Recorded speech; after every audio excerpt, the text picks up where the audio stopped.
Hey everyone, welcome to our podcast, Selling with HubSpot. We're here at Inbound with Charly, who is the sales manager for the Northcone of Latin America. Charly, can you tell us a bit about your background, how you got to be the sales manager for Latin America? What are your work responsibilities? What kind of team do you supervise and what kind of stuff do they do?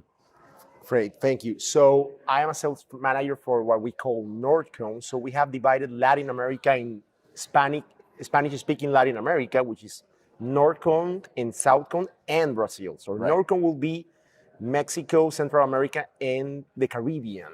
Okay. And Southcone will be from Panama, Colombia, down to Argentina. Right? So I manage a team of 7 sales reps who manage these countries. And we all work with the mid-market. Mid-market. Yes. So what exactly is mid-market?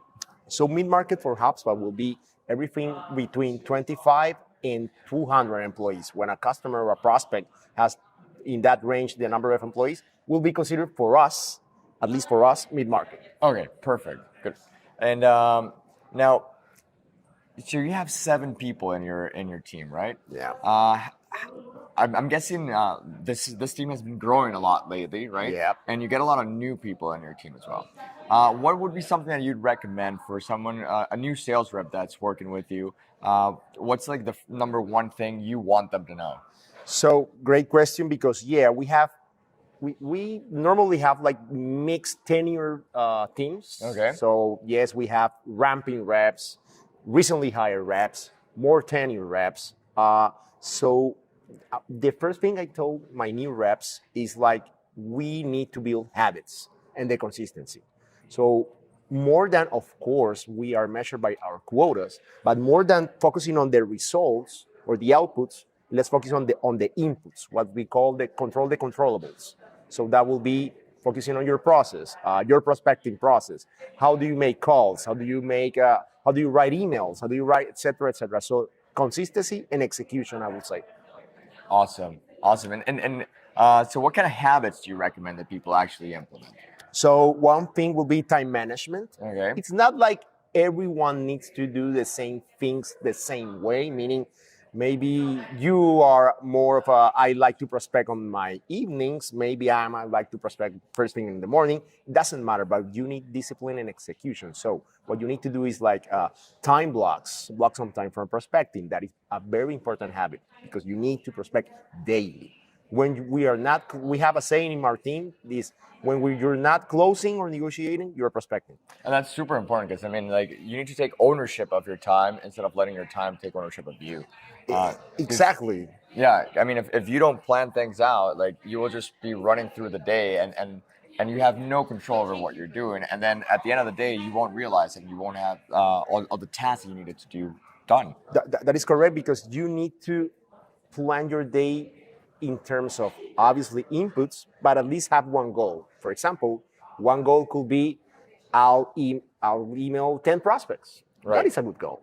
Absolutely. That 10 is just a random number. That's what you were saying. Control what you can control, right? Control what you can control, and let's create a deal. That's also something that is controllable. You can't control if you're going to close today.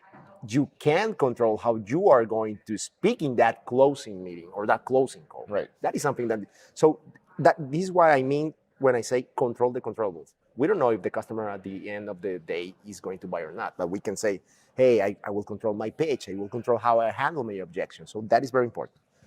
Love it.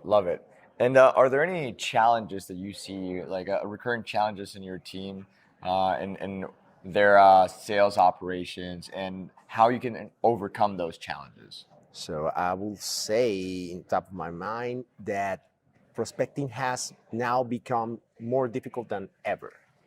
Why is that? Because all the companies are thinking the same. How can I contact new prospects? I believe that every one of us, all of us, have received cold calls from companies, from credit card companies, emails, LinkedIn messages. So imagine a sales manager, a marketing director from a prospect company receiving these, raining calls and cold calls, et cetera, et cetera. And we're overwhelmed by all the cold calls we receive, all the cold emails. I know I spam a lot of them.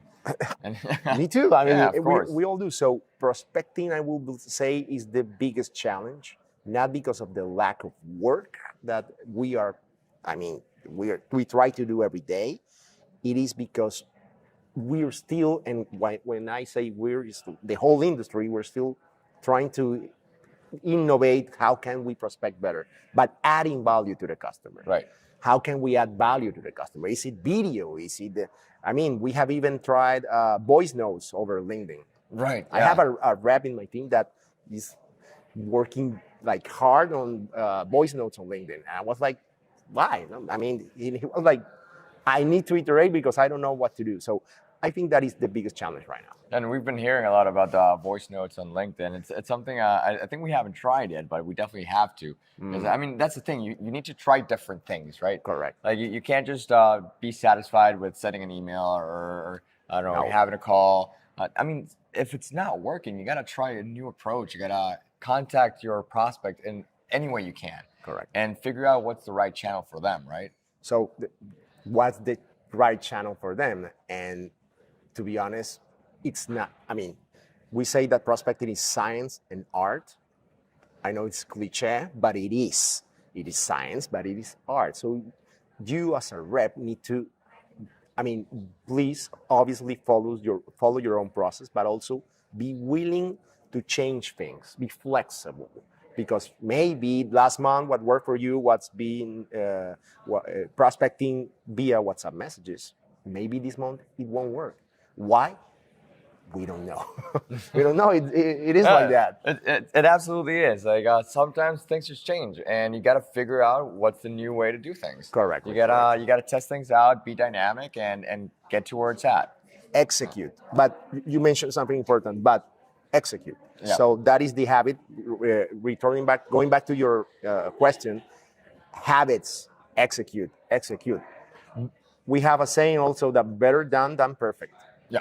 Better done than perfect. Let's go. Let's do it. It didn't work. It doesn't matter. And it's so easy to fall in that trap too, because I mean, I think we're all, or at least a lot of us, are very much like perfectionists, especially in sales. Like we're very much driven by, we want things to be just right, and trying to get things to be just right can lead us to the point where we're afraid to do things because they are not just right, and we just won't get things done, because it's way better to have something that's 80% okay, that has a chance of working, than waiting for months for something to be perfect and then never seeing the light of day. I totally agree. Better done than perfect. And especially with new hires or reps that are ramping, that is a difficult thing, because it's not that they are scared. It's like, hey, if I do this, will I make a mistake? And we need to embrace mistakes. I mean, fail fast. I love mistakes. Fail fast. So talking about mistakes, can you tell us about a mistake that you've made in your career? In my career? Really, left an impression on you. Like every day. In top of my mind, I will say, as a sales rep, when I was a rep, I did, imagine this. So I send the quote of a customer to another customer with a special discount. Imagine that. Oh, it was intended for another prospect, customer. And I send you their quote, and you see their prices.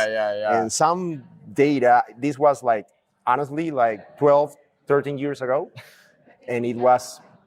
I mean, my manager was. You learned from that, yeah. My manager was very happy with me. Of course, I can imagine. So those mistakes, like paying attention to details, that is very important. Yeah. But hey, we all do them at our we're human. We're not perfect, and the important thing is to learn from the mistakes that we make. We need to learn from mistakes. If otherwise, it means if you're not making mistakes, it means that you are not innovating. Therefore, absolutely, maybe your process next year, I don't know, maybe it will be good, maybe it won't. So we need to do. But mistakes, we commit them every day. It sounds like a joke, but yeah, we all do. I think what you just said is just so absolutely crucial to understand, that if you're not making mistakes, it means you're not doing anything new. You're in your comfort zone, and you have to get out of your comfort zone, because if you just stay in your comfort zone, like eventually, like a big wave's gonna come and take you away. and wipe you out. And you don't want that. You need to be on your toes. You need to be always innovating, failing, learning from that failure, and innovating again. Execution. Do it. Love Do it. Execute. Hustle. Yeah, absolutely. If you will. Awesome. Love it, Charlie. One last tip for somebody who's new to sales, someone who's new to prospecting, having those discovery calls, closing deals, someone who's having this whole new experience, specifically selling HubSpot. Great question. So going back to the process, the execution, the discipline, that is important. But I want to answer the last thing that you mentioned, that is to prospect. So what will be, I say that to a sales rep that is just starting to prospect, lose the fear of cold calling. Lose the fear of prospects hanging up the phone or saying, please do not call me ever again. I hate your voice, etc., etc. It's normal, but you need to really get into it and learn to love the no. Learn to love the no, because one more no means one less no to a yes. That makes sense. Totally. Yeah, absolutely. Like every no you get gets you closer to a yes. Yeah, but you 100%. need to do it, and so you get used to it, because you need to have thick skin, man. You need to, because can't let it bring you down. At the beginning, no one likes prospecting at the beginning. No one is like, man, I love getting no's. No one is like that. But you need to embrace them, and maybe of 10 no's you will have one yes. And you need to do 10 no's to get one yes. You need to get used to it. So I will say that. David Goggins, man. I don't know. This just seems very David Goggins. Learn to love the pain, absolutely. Learn through that suffering. Because it makes you stronger, it makes you greater, and that's you want that no, because that no is gonna get you that yes. It's gonna develop a harder mindset, and you're gonna earn that yes, and you're gonna feel so great when you do, right? Now you gave me a team for my next team meeting. What would David Goggins do? Right, absolutely. What would Goggins do? I love that. Yeah. Oh man. All right. Awesome. Well, thank you, Charlie. Thank you. Great talk. Thank you. And thank you. All right. Have a great day.